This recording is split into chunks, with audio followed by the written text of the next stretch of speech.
Opinion Ayodhya beyond how Ram Mandir defines Modi's civilisational legacy. The air in Ayodhya bustles with a pulse sandalwood and rosewater blended with the faint hum of anticipation as if the city itself is holding its breath. On Thursday, the Pran Pradishthya of the Ram Darbar idols on the temple's first floor, alongside consecrations and 6 other shrines within its sprawling complex, marked a moment that transcends rituals.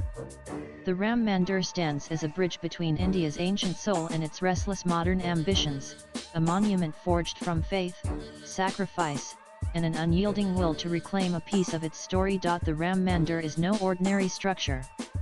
It embodies centuries of longing and sacrifice, generations who whispered prayers for a temple to Lord Ram as their voices carried the weight of historical wounds.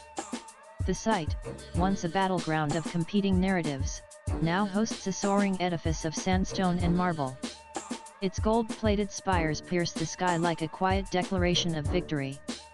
Yet, the temple's grandeur lies not just in its scale, but in its improbable speed. From the Supreme Court's 2019 verdict clearing the way to its near completion in just 5 years, the Ram Mandir is a testament to what India can achieve when its heart and hands align. This breakneck pace owes much to Prime Minister Narendra Modi's resolve. He saw the temple not as a mere construction project but as a national vow. Modi's approach was surgical. He appointed N. Ripendra Mishra, his former principal secretary, to helm the Sri Ram Janmabhoomi Tirth Kshetra Trust. Mishra, a bureaucrat with a reputation for cutting through red tape, became the project's linchpin. Under his watch, artisans from across India carved stone with techniques passed down through generations. Modi's oversight was relentless, from securing funds to smoothing over bureaucratic hurdles, ensuring the project never stalled. The Prime Minister regularly reviewed the temple's progress, sending a clear message each time this was India's mission, and it would not falter. The Mandir's rise is a mirror to India's evolving cultural narrative. For too long, parts of the nation's intellectual elite viewed overt expressions of Hindu heritage with unease, dismissing them as backward and divisive, or worse, as attempts to discount Indian secularism. The temple challenges that hesitance.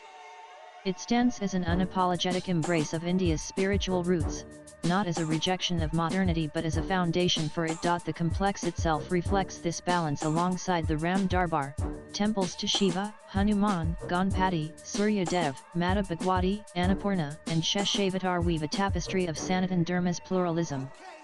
This is not a monolithic vision of faith but a vibrant mosaic, inviting all to find their place within its fold.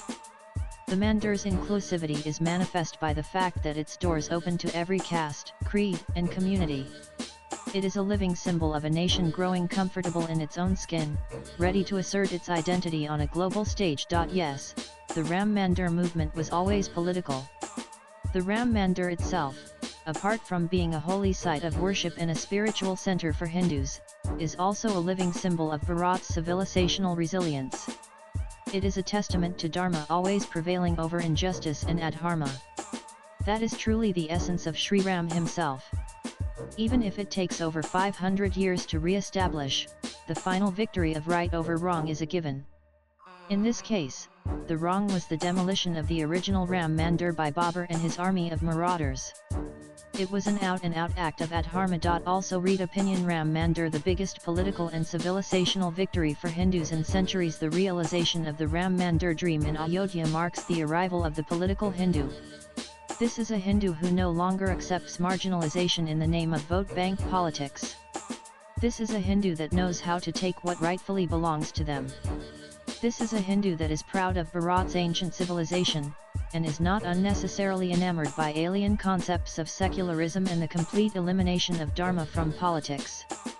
This is a Hindu that realizes that the establishment of Raj Dharma is critical to India's journey ahead. Swipe left for next video. Modi's legacy is deeply entwined with this achievement.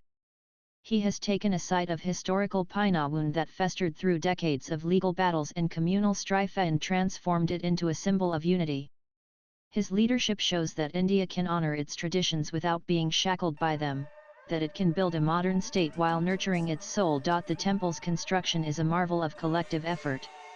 Artisans labored alongside engineers, their hands shaping stone while cranes hummed overhead. Local communities, from shopkeepers to farmers, rallied to support the influx of workers and pilgrims. The project's funding, drawn from donations across India and the diaspora, reflects a shared stake in its success. This was not the work of one man or one government but of a civilization pooling its energies toward a singular goal. The result is a structure that feels both timeless and immediate, its carvings telling stories of ancient sages while its very existence speaks to India's modern resolve. Latest blogs